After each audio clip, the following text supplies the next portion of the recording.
ආයුබෝවන් සුබ දවසක් මගේ ආදරණීය යාළුවෝ හැමෝටම.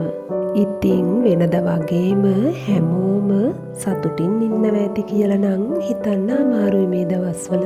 මොකද මේ වෙනකොටත් අපේ රටේ ගොඩාක් දෙනෙක් ගම් වතුරෙන් පීඩා විඳින්මින් තමයි ජීවත් වෙන්නේ. රටට ඇති වෙලා තියෙන මේ ව්‍යසන තත්ත්වය ඉක්මනින් පහ වෙලා යන්න කියලා මම මුලින්ම ප්‍රාර්ථනා කරනවා. දකුණු පළාතේ ජීවත් වන අපිට ගම් වතුර කරදරය නැති වුණාට ලංකාවේ අනිත් හැම පළාතකම වගේ ජීවත් වන මගේම සහෝදර ජනතාව ගම් වතුර තත්ත්වයෙන් පීඩා විඳින්මින් තමයි දැනටමත් ජීවත් වෙන්නේ. ඒ වගේම තමයි ගොඩාක් දෙමව්පියන්ට දරුවන් නැති වෙලා, දරුවන්ට දෙමව්පියන් නැති වෙලා, සහෝදර සහෝදරියන් වගේම නෑදෑ හිතවතුන්ටත් තම තමන්ගේ අය නැති වෙලා. මගේ රටේ ජීවත් වෙන මගේ යාළුවෝ ගොඩාක් දෙනෙක් ගම් වතුරට කොටු වෙලා අවතැන් වෙලා ජීවිතවලින් වන්දි ගෙවලා ඉඳියදී මං කොහොමද ඔයාලට වීඩියෝ එකක් ගේන්නේ කියලා කල්පනා කර කර තමයි මේ දවස්වල හිටියේ.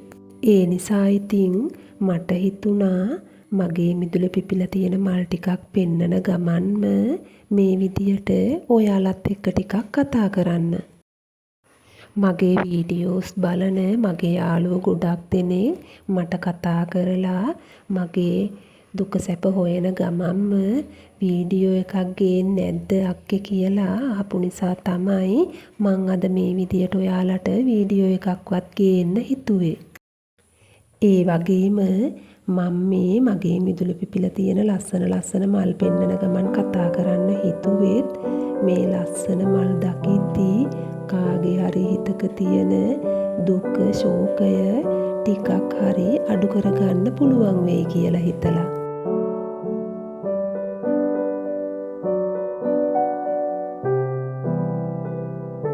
ගම් වතුර වගේම නායෑම් කරදර තිබුණු පළාත්වල මගේ වීඩියෝස් බලලා මගෙන් මල් මිලදී ගත්ත යාළුවෝ ගොඩාක් දෙනෙක් හිටියා. ඉතින් එයාලගේ ටෙලිෆෝන් නම්බර් මගේ ළඟ තිබුණ නිසා මං එයාලට කතා කරලා එයාලගේ ගැන විස්තර කොහොමද කියලා මම ඉතින් හොයලා බැලුවා.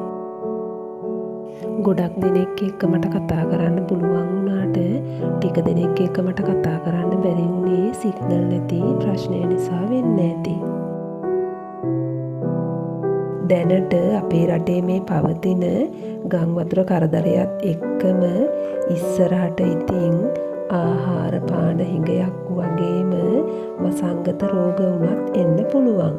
ඒ දේවල් වලට මූණ දෙන්න ශක්තිය ධෛර්යය ගන්නව වෙනුවට තවත් දින කීපයකින් ලබන අලුත් අවුරුද්දක් ගැන තියෙන හීන ගැන කතා කරන්න මානසිකත්වයක් අපිට තවම නැහැ. අපේ රටම එකම මළගයක් වෙලා තියෙන මේ වෙලාවේදී මේ ව්‍යසනයෙන් මියගිය සියලු දෙනාට නිවන් සුවත්, අසනීපෙන් රෝගාබාධ වලින් පීඩා විඳින අයට සිත සාන්තියත්, අවතැන් වෙලා ඉන්න අයට අපිට පුළුවන් විදියට උදව් උපකාර කරලා එයාලගේ ගෙවල් වලට ඉක්මනටම යන්න පුළුවන් වේවා කියලා ප්‍රාර්ථනා කරන ගමන්ම එහෙනම් ඉතින් ආයෙම අලුත් වීඩියෝ එකකින් හමු වෙනකන් අදට මම ගිහින් එන්නම්. ඔයාලා සියලු දෙනාටම සුබ දවසක්. තෙරුවන් සරණයි.